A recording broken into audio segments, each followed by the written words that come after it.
এখন এই সপ্তম অধ্যায় নিয়ে আলোচনা করব আর কি। অন্তরীকরণের সূত্রের ধারণা আসলে অনেকেই আসলে এটাকে অনেক কঠিনভাবে নেয়, কিন্তু আসলে এটা অনেক সহজ। কারণ আমরা যদি এই সূত্রগুলো যদি ভালোভাবে পড়ি, যে সূত্রে আমি এখন লিখবো, এই সূত্রগুলো আসলে যদি আমরা ভালোভাবে পড়ি তাহলে আসলে কিছুই না, খুবই সহজ মনে হবে, খুবই সহজ। এখন এই সূত্রগুলো আসলে আমরা কঠিনভাবে নিই আর কি, যার কারণে আমরা এগুলি পারি না। যেমন এই অন্তরীকরণের আসলে অনেকগুলো সূত্র আছে, আমরা বেশি না, আমরা মাত্র 23টা সূত্র পড়বো। এই 23টা সূত্র পড়ার অনেক কৌশল আছে, খুবই শর্টকাট টেকনিক বলতে আসলে এই ধাপে ধাপে শিখতে হবে আর কি, মজার ছলে আর কি। যেমন 1 নম্বরটা যদি আমরা নেই, যেমন ধরেন d/dx c = 0। এখন আমরা একে d/dx ও বলতে পারি, d/dx * c বলতে পারি। এই সিটা হচ্ছে কি, সিটা হলো ধ্রুবক, অর্থাৎ 1 2 3 4, অর্থাৎ এই ধ্রুবক যে কোনো ধ্রুবক হতে পারে। যেমন ধরেন d/dx 5 = কী হবে, 0 হবে, অর্থাৎ x ব্যতীত সকল যে কোনো সংখ্যা বর্ণমালায় কি 0 হবে। এই সূত্র থেকে আমরা পাই। এটা অবশ্যই খুবই সহজ এবং মনে রাখার কৌশল আর কি। সোজা হিসাব যে x ব্যতীত সকল সংখ্যা বর্ণই 0 হবে। আচ্ছা, এটা কিন্তু খুবই সহজ মনে রাখার কৌশল। এখন আমরা তারপরে আসব আমরা টেকনিক আর কি, সুন্দরভাবে বোঝার জন্য d/dx * x = 1। এখন আমরা এটা মনে রাখার কৌশল কি, এই নিচে কি আছে x, এখানে x, অর্থাৎ এখানে নিচে একই থাকলে কি হবে, 1 হবে। যেমন আমরা কি সূত্রে প্রতিপাদন, অর্থাৎ আমরা একটা মান একটা দেখে পাই যে d/dx * 5 কী হবে, 5 হবে। কী হবে, 5, অর্থাৎ x মান x কি d/dx of 5x, আমরা যদি x এ কী করি 1 5 করলে 5। আচ্ছা,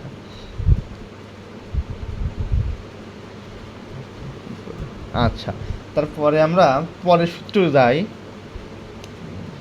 পরের সূত্রটা হচ্ছে d/dx x এর উপর n কি হয়, n x n-1, অর্থাৎ এইখানের যে ভিত্তি আছে এই ভিত্তিটা সামনে আসবে, এইখানে যে পাওয়ারটা সূচক এটা সামনে আসবে এবং ভিত্তিটা যাবে এবং 1 বিয়োগ।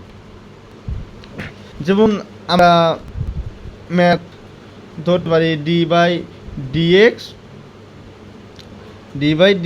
x³। এটা যদি করি তাহলে কি হবে, এই 3টা প্রথমে আসবে, যেহেতু আমরা কি পাওয়ার 3। আচ্ছা, x সামনে সূত্র অনুযায়ী x সামনে, আচ্ছা পাওয়ার থেকে বিয়োগ 3 - 1, তাহলে কি হবে 3x²। অবশ্যই এটা খুবই সহজ, এই নিয়ম অনুযায়ী আস্তে আস্তে শিখলে খুবই সহজ মনে হবে। আচ্ছা, এখন তারপরে আমরা কি করব, d/dx * x। আচ্ছা, x এ যদি করি x * log e(a). এখন এইটা মনে রাখার একটা কৌশল হচ্ছে কি, x, এখন x এর, আচ্ছা আমরা সাধারণত লগ কি জানি, লগ সাধারণত ই ভিত্তিক হয়, তাহলে যেহেতু d/dx x এর ভিতর কোনো লগ নাই সেহেতু কি লগ ই ভিত্তিক, তাহলে সূত্রটা কি x * log e(a). যেমন আমরা যদি একটা ধরি বা d/dx *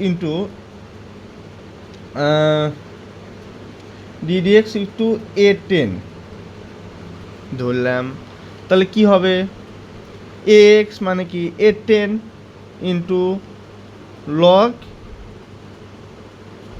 e(a).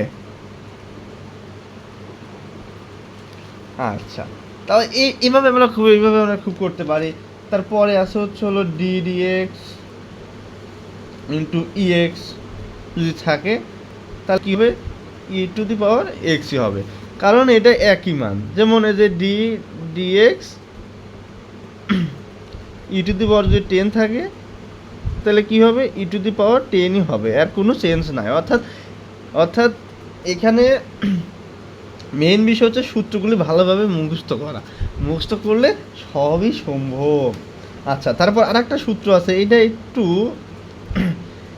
একটু ঝামেলা বলতে কি মজার আছে আর কি, log ax।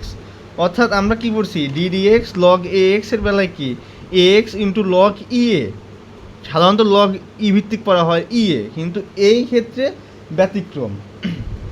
ব্যতিক্রম বলতে কি, লগ যেহেতু আছে সেহেতু কী হবে 1/x, যেহেতু এক্স ভিত্তিক সেহেতু এক্স নিচে যাবে ইন্টু লগ এ ই।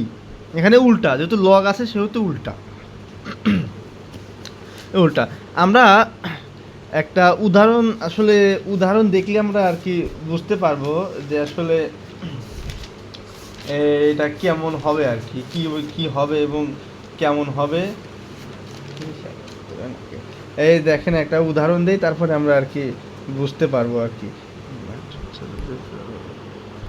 আমরা এখন উদাহরণ থেকে জানতে পারি ddx ইন্টু ধরেন bx যদি ধরি তাহলে কি হবে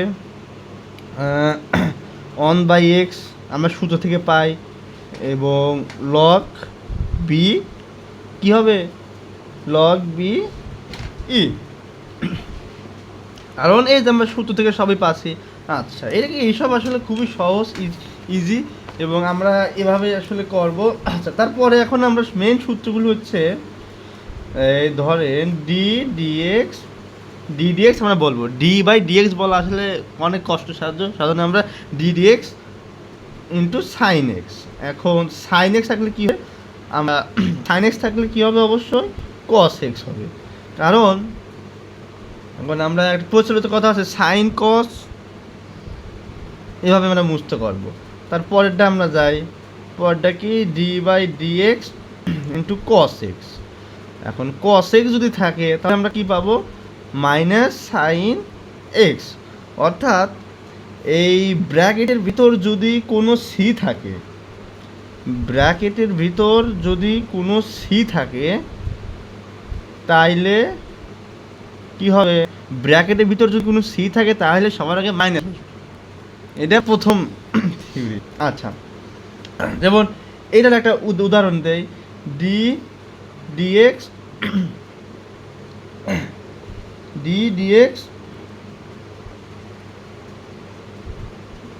2cos স্কোয়ার এক্স, তাহলে কি হবে, তাহলে প্রথম আমরা ভাঙি, প্রথম কিসের কাজ করব, আচ্ছা সরি 2cos x, এটা ভাবি, এটা সহজ আছে, এটা যদি করি তাহলে cos স্কোয়ার 2x, যদি ভাবি প্রথমে আমরা কিসের কাজ করব, কসের কাজ করব, কস থেকে কি হবে, অবশ্যই মাইনাস সাইন হবে, তাহলে মাইনাস সাইন কি 2x, আচ্ছা 2x দিলাম, তাহলে d/dx ইন্টু 2x যদি করা হয়, আচ্ছা ওটা আমরা পরের সূত্রে যাই, এখন সূত্র সব শেষ হয় নাই, পরের সূত্রে যাই, তারপরে আমরা বিষয়টা দেখতেছি। আচ্ছা, এখন আমরা যে সূত্রে যাব সেটা হলো d/dx ইন্টু tan x থাকলে কি হবে, tan x থাকলে হলো sec স্কোয়ার এক্স। এইসব সাধারণভাবে আপনারা সহজে আমরা মুক্ত করতে পারবো, আর তোমরা যারা ছোটো ভাইরা আছো এগুলো খুবই ভালোভাবে পড়তে হবে, কারণ আসলে পড়ার কোনো বিকল্প নাই। আচ্ছা, d/dx ইন্টু cot x থাকলে কি হয়, এখন আমরা যদি cot x করি, cot x এ কী হবে, যেহেতু সি আছে, সি থাকলে অবশ্যই মাইনাস কোসেক স্কোয়ার এক্স, মানে সি থাকলে অবশ্যই কী হবে, মাইনাস আসবেই। আচ্ছা, তারপরে আমরা কি করব, d/dx ইন্টু সেক এক্স। এখন সেক এক্স যদি থাকে তাহলে কি করব, আমরা অবশ্যই করব, তাহলে sec x into tan x, তাহলে এর সাথে কি সেক ট্যান সম্পর্ক আছে, সেজন্য sec x into tan x. আচ্ছা, তারপর হলো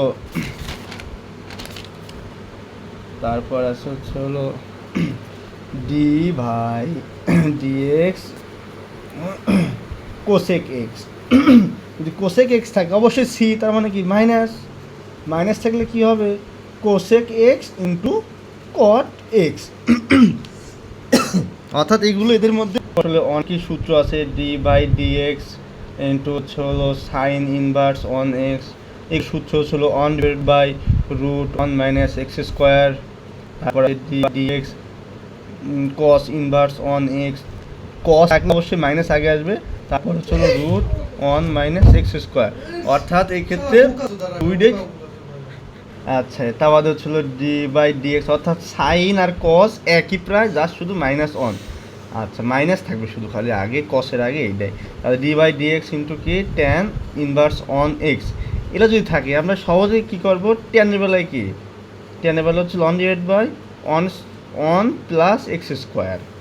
আর d/dx এটা হবে কি কট ইনভার্স অন এক্স, যদি হয় কট থাকলে minus one divided by one plus x square. তা বাদে d/dx sec inverse on x যদি থাকে তাহলে আমরা কী পারবো, সেক থাকলে অবশ্যই মাইনাস হবে না, যেহেতু এস আছে, যদি সি থাকে তাইলে মাইনাস হবে। যদি হয় তাহলে x root x square minus one হলো। আচ্ছা, d/dx যদি থাকে তাহলে কি হবে, d/dx cosec inverse on x যদি থাকে, যার শুধু আগে একটা মাইনাস হবে, x root x x square minus one. এভাবে আমরা সূত্রগুলো পারবো। এবং সবচেয়ে বেশি ইম্পর্টেন্ট সূত্র হলো d/dx রুট এক্স, এটা কি one divided by two root x, এটা খুবই ইম্পর্টেন্ট।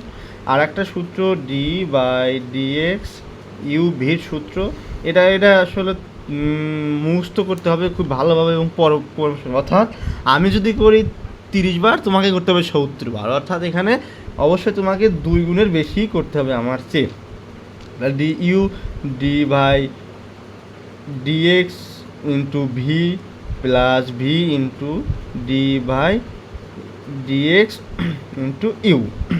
আচ্ছা, আর একটা সূত্র আছে হচ্ছিল d/dx U divided by V. এখন এই সূত্রটা কি আমরা প্রথম সূত্র থেকে পাই, যে এই প্রথমটা আমরা সামনে নিয়ে আসব। যদি সামনে নিয়ে আসি d/dx ইন্টু ইউ মাইনাস, যদি ভাগ আসে তাহলে মাইনাস, তারপরে পরেরটা আমরা পিছনে নিয়ে যাব d/dx ইন্টু ভি, আর ডিভাইডেড এর নিচে যা থাকবে তার সাথে বর্গ করে দেবো।